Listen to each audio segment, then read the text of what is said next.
નમસ્કાર દર્શક મિત્રો, આપ જોઈ રહ્યા છો કેબીસી ન્યૂઝ. હું છું એન્કર અર્પિતા પટેલ. હવે જોઈએ અગત્યના સમાચાર. ભાવનગર ટ્રાફિક કંટ્રોલરની સરાહનીય કામગીરી, એસટીના કર્મચારીની માનવતાભરી કામગીરી.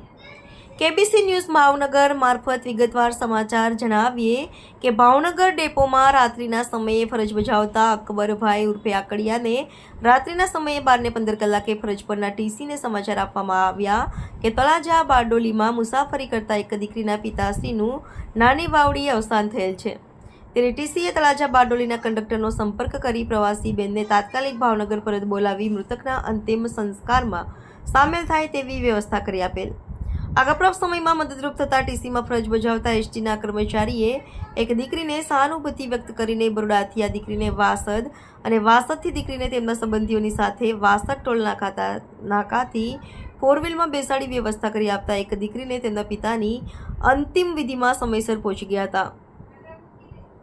એસટીના કર્મચારીની અડધી રાત્રે આ માનવતાભરી કામગીરી પ્રવાસીને સાથ અને સહકાર આપેલ, તેથી મૃતક પરિવારજનોના સગા સંબંધીઓનો ખૂબ ખૂબ આભાર માનેલ હોય. સમસ્ત બોરીચા સમાજ સેવા ટ્રસ્ટ તેમજ સભાસદ વતી પ્રમુખ દિનકરભાઈ એમ બોરીચાએ આવી પડેલા દુઃખદ સમયમાં બોરીચા પરિવારની સાથે ઊભા રહી સાથ સહકાર આપનારા નિષ્ઠાવાન અને માનવતાવાદી ટીસી તરીકેની કામગીરી કરનાર અકબરભાઈ સૈયદનો આભાર માનેલ અને આ માનવતાવાદી કામગીરીથી નિગમ અને નિગમના પ્રવાસીઓમાં પ્રશંસા થઈ રહી છે. રિપોર્ટર મુસ્તકભાઈ મેઘાણી, કેબીસી ન્યૂઝ, ભાવનગર. દર્શક મિત્રો, કેબીસી ન્યૂઝને લાઇક, શેર, સબસ્ક્રાઇબ કરો, બેલ આઇકન પ્રેસ કરો જેથી આપને નોટિફિકેશન્સ મળતી રહે.